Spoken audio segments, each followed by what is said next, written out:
Hari akhir menurut agama Islam adalah peristiwa hancurnya alam semesta beserta isinya hingga seluruh makhluk hidup di dalamnya pun akan binasa.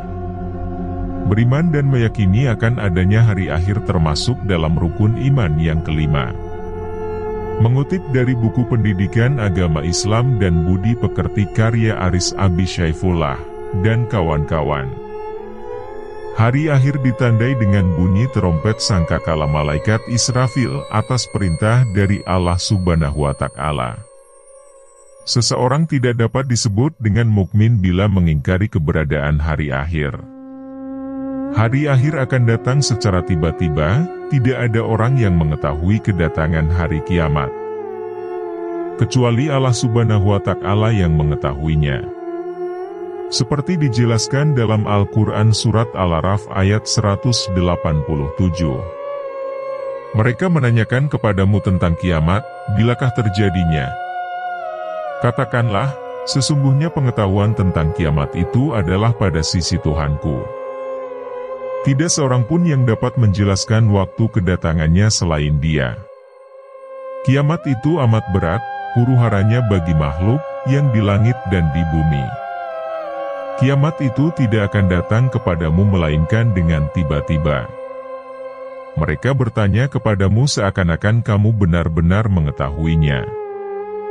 Katakanlah, sesungguhnya pengetahuan tentang hari kiamat itu adalah di sisi Allah, tetapi kebanyakan manusia tidak mengetahui. Walaupun kedatangan hari akhir tidak dapat diketahui. Namun sebagai umat Islam kita wajib mempercayai bahwa hari akhir akan benar-benar terjadi dan dialami oleh seluruh manusia.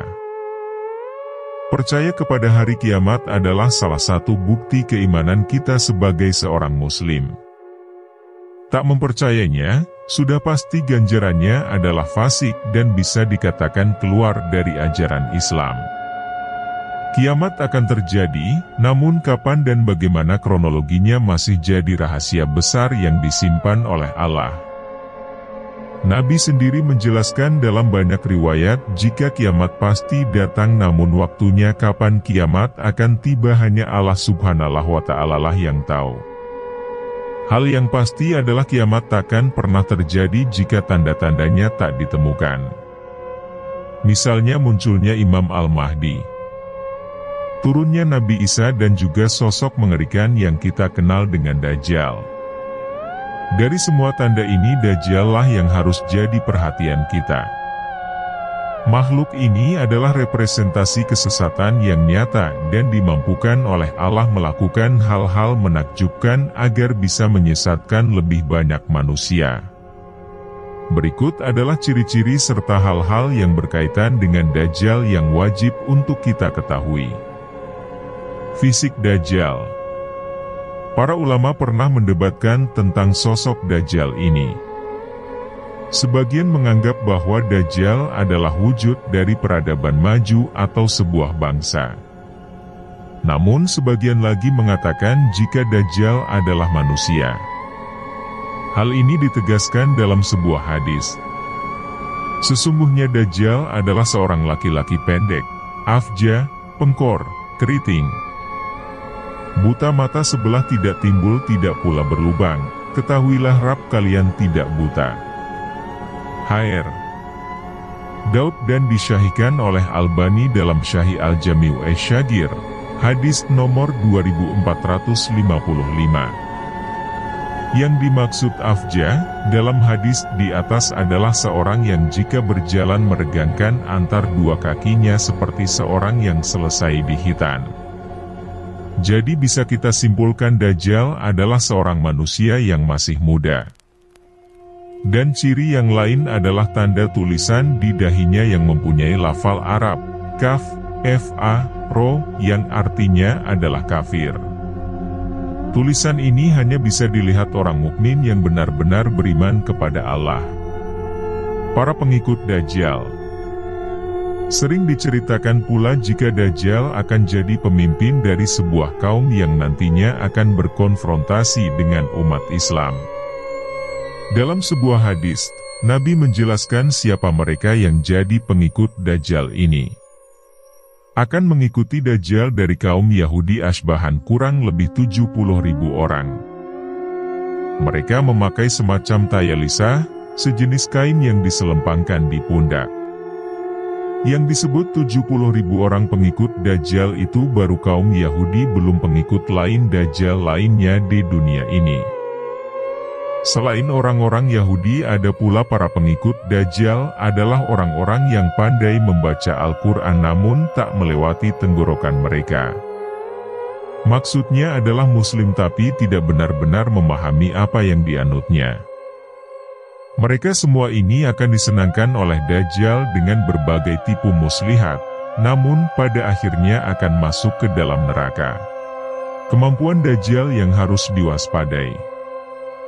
Dajjal adalah fitnah terberat manusia di zaman akhir dan Allah lah memberi makhluk tersebut kemampuan untuk melakukan hal-hal yang mencengangkan. Dalam banyak riwayat dikatakan jika Dajjal mampu menggenggam surga dan neraka. Manusia di akhir zaman nanti akan dihadapkan dengan ini. Tapi, sesungguhnya apa yang jadi surganya Dajjal jadi nerakanya Allah dan sebaliknya. Tak hanya itu, Dajjal juga dapat membunuh seseorang dan menghidupkannya kembali. Tak hanya itu, Dajjal bisa memerintah bumi dan juga mampu menurunkan hujan. Satu lagi yang jadi kemampuan terbesar Dajjal. Hal tersebut adalah harta-harta yang jumlahnya tak bisa dikira dan hanya diberikan kepada mereka yang mau mengikuti perintahnya. Itulah beberapa hal yang harus kita ketahui dan wajib. Agar kita dapat waspada mulai dari sekarang dan berusaha menguatkan iman. Ada pula hal-hal yang bisa kita lakukan agar terhindar dari fitnah Dajjal. Walaupun sebenarnya kita takkan sanggup untuk melawan kengerian Dajjal. Bahkan dalam sebuah riwayat dijelaskan jika nantinya banyak muslim yang paginya masih teguh memegang Islam. Namun sore harinya menjadi kafir setelah melawan Dajjal. Sampai kedatangan Al-Mahdi, maka kita dianjurkan untuk berlindung dan menghindar. Berikut adalah caranya. Salah satu caranya dengan menghafalkan 10 ayat pertama surat Al-Kahfi. Lalu sebisa mungkin menghindari dan bersembunyi darinya, serta cara terakhir adalah dengan menetap di Mekah atau Madinah. Dajjal dan pengikutnya tidak akan mampu masuk ke dalam dua kota ini lantaran Allah telah menyuruh para malaikat untuk menjaganya. Sudah siapkah kalian? Semoga kita selalu dalam lindungan Allah Subhanahu wa Ta'ala.